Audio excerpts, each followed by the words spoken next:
Unjuk rasa dugaan mahar politik proses pencalonan Bupati Konawe Selatan di kantor Bawaslu Sulawesi Tenggara berakhir ricuh. Bareskrim Polri tetapkan mantan Karo Korwas PPNS Bareskrim Polri Brigjen Prasetyo Utomo sebagai tersangka kasus pembuatan surat jalan Joko Chandra. Polres Bandara Soekarno-Hatta menangkap komplotan begal yang diotaki oleh remaja berusia 14 tahun. Halo, selamat malam pemirsa. Jumlah kasus COVID-19 di tanah air tembus 100.000.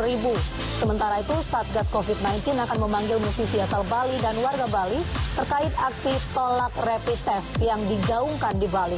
Bersama saya, Mirva Suri, inilah iNews Malam, selengkapnya untuk Anda. Unjuk rasa dugaan mahar politik proses pencalonan Bupati Konawe Selatan di kantor Badan Pengawas Pemilu Sulawesi Tenggara berlangsung ricuh. Pengunjuk rasa mencoba membakar ban bekas, namun dihalangi pegawai Bawaslu. Razia parkir liar di kawasan Jalan Pramuka Senen, Jakarta pagi tadi diwarnai aksi protes sejumlah pengendara mobil. Salah seorang pengendara bahkan nekat kabur setelah mengecoh petugas. Sementara itu, seorang pengendara motor mengamuk saat ditilang petugas Satlantas Polres Merangin Jambi.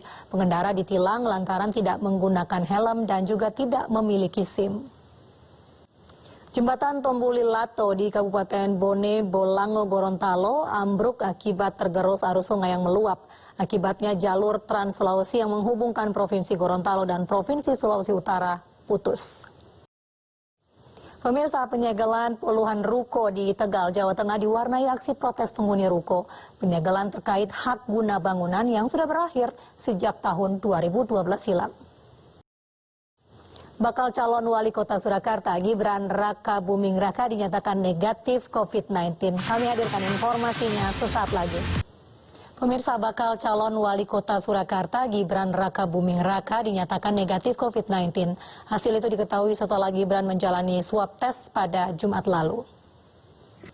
Tim pemenangan Bagio Wahyono FX Suparjo menyerahkan berkas dukungan tambahan ke Komisi Pemilihan Umum Surakarta. Pasangan bakal calon dari jalur independen ini merupakan rival Gibran Raka Buming Raka dalam Pilkada Surakarta, Jawa Tengah.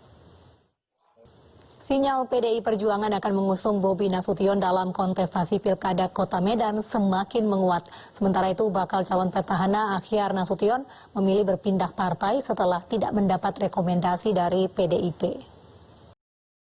Sidang peninjauan kembali terpidana kasus KC Bank Bank Bali Joko Chandra ditutup tanpa keputusan dari Majelis Hakim Pengadilan Negeri Jakarta Selatan.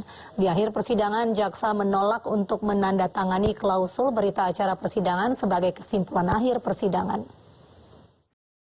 Pemirsa, Kejaksaan Agung memeriksa pengacara Joko Chandra Anita Kolopaking terkait pertemuannya dengan Kepala Kejaksaan Negeri Jakarta Selatan Anang Supriyatna. Anita menyatakan pertemuan dirinya dengan Anang Supriyatna merupakan pertemuan biasa. Bareskrim Polri menetapkan mantan Karo Korwas PPNS Bareskrim Polri Brigjen Prasetyo Utomo sebagai tersangka dalam kasus pembuatan surat jalan untuk buronan kasus korupsi hak tagih Bank Bali Joko Chandra. Brigjen Prasetyo Utomo diduga menyalahgunakan wewenangnya dan terancam hukuman 6 tahun penjara. 2 penumpang minibus ditemukan meninggal di dalam kendaraan dengan kondisi tanpa busana di Pelabuhan Merak. Kami hadirkan informasi selengkapnya usai jeda berikut. Warga Kelurahan Ciganjur, Jagakarsa, Jakarta digegerkan penemuan jenazah seorang perempuan di dalam kamar kos. Jenazah perempuan ditemukan pemilik rumah dan diduga meninggal karena sakit.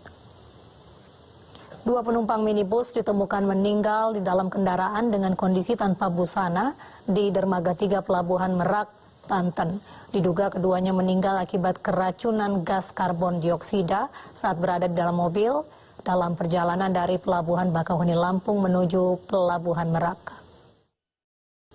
Pemirsa, polisi mendalami dugaan penganiayaan Kombes RW terhadap anak dan istrinya. Polisi masih merangkai kronologis yang terjadi untuk menentukan pelanggaran Kombes RW. Polres Bandara Soekarno-Hatta menangkap komplotan begal yang beraksi di Jalan Perimeter Bandara Suta, Tangerang. Ironisnya, komplotan ini diotaki oleh ABG berusia 14 tahun. Pemirsa, polisi sejauh ini masih menduga kuat editor Metro TV Yodi Prabowo tewas akibat bunuh diri. Namun pihak keluarga meragukan kesimpulan polisi. Berdasarkan fakta lapangan dan perilaku Yodi sebelum meninggal dunia, pihak keluarga yakin Yodi tewas bukan karena bunuh diri.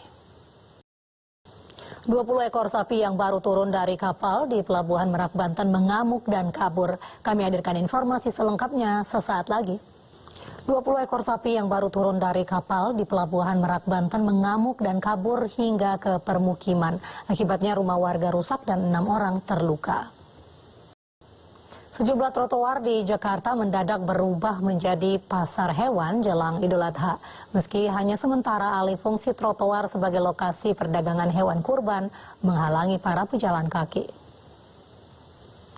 Pemirsa, kita ke informasi di mana Majelis Ulama Indonesia Kabupaten Solok melaporkan adanya ajaran agama baru ke Badan Koordinasi Pengawasan Aliran dan Kepercayaan atau Bakor-Pakem. MUI Kabupaten Solok menegaskan ajaran Tauhid Ibrahim itu bukanlah ajaran Islam. Masjid Istiqlal Jakarta kini memiliki wajah baru setelah direnovasi selama 1 tahun lebih. Renovasi masjid terbesar di Asia Tenggara ini memakan dana sebesar 475 miliar rupiah. Presiden Joko Widodo setuju untuk memberikan subsidi listrik bagi pelaku industri. Besaran subsidi listrik yang dianggarkan untuk dunia usaha mencapai 3 triliun rupiah. Presiden Joko Widodo bersama Menteri Kabinet Indonesia Maju menggelar rapat terbatas soal penanganan COVID-19 secara virtual. Salah satu yang dibahas terkait pemberian subsidi listrik bagi pelaku bisnis, industri, dan sektor sosial. Besaran subsidi yang ditanggung oleh pemerintah untuk sektor tersebut mencapai 3 triliun rupiah. Pemberian subsidi ini atas permintaan para pelaku industri. Masyarakat Nusantara Sehat menggelar unjuk rasa menolak kebijakan rapid dan swab test di Denpasar, Bali. Kami hadirkan informasinya usai jeda berikut. Ambil paksa jenazah COVID-19 kembali terjadi. Di Mataram, Nusa Tenggara Barat, aparat kepolisian dikerahkan untuk mencegah warga yang mengambil paksa jenazah pasien COVID-19.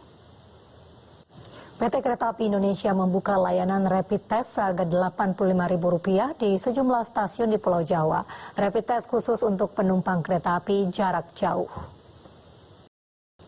Masyarakat Nusantara Sehat menggelar unjuk rasa menolak kebijakan rapid dan swab test di Denpasar, Bali. Mereka menilai kebijakan deteksi virus corona itu membebani rakyat. 12 staf rektorat dan dosen Universitas Sumatera Utara terkonfirmasi positif COVID-19. Bahkan 1 dosen meninggal dunia. Pihak universitas pun menutup sementara lingkungan kampus. Konfirmasi positif COVID-19 telah menembus 100.303 kasus. 100.303 kasus. Satgas Penanganan COVID-19 mengingatkan Indonesia masih dalam kondisi krisis. Bahkan dalam sepekan terjadi peningkatan wilayah zona merah yang tersebar di 7 provinsi. Pemirsa, Pemprov DKI Jakarta masih mengidentifikasi munculnya klaster baru COVID-19. Selain di pasar, rumah sakit, dan perkantoran, pusat perbelanjaan juga tengah menjadi perhatian. Wakil Gubernur DKI Jakarta meminta warga ibu kota untuk tetap mematuhi protokol kesehatan. Pemirsa, mari kita dukung para pejuang kemanusiaan dengan peduli melawan penyebaran virus corona. Bantuan bisa disalurkan melalui rekening yang tertera di layar televisi Anda. Aktivitas anak-anak penyandang disabilitas masih terus berjalan meski di tengah pandemi COVID-19. Sambil menerapkan protokol kesehatan dengan ketat, anak-anak penghuni panti sosial tetap berkreasi dan belajar meski hanya beraktivitas di dalam panti. Kalahkan Leicester City di laga terakhir Liga Premier, Manchester United rebut tiket Liga Champions musim depan. Kami hadirkan informasinya sesaat lagi. Pemirsa, musim 2019-2020 Liga Premier Inggris telah menyelesaikan laga terakhirnya. Liverpool yang telah dipastikan juara Liga menang 3-1 atas Newcastle United. Sementara Manchester United yang sempat kesulitan di awal musim akhirnya finish di posisi 3 klasemen setelah mengalahkan Leicester City. PSSI memperkenalkan seragam laga tandang Timnas Indonesia. Rencananya seragam itu akan digunakan di laga Timnas Senior melawan Thailand saat bertanding di lanjutan kualifikasi Piala Dunia 2022. Ulang tahun ke-6 seekor panda di Taman Marga Satwa Yunnan, Cina dirayakan secara meriah. Puluhan wisatawan ikut merayakan ulang tahun yang diisi dengan kue, buah-buahan, dan sayuran khusus bagi panda bernama Mausu itu. Pemirsa, informasi tadi menutup jumpa kita dalam iNews Malam. Akhirnya saya, Mirva Suri, dan kerabat kerja yang bertugas undur diri. Terima kasih, selamat malam, sampai jumpa.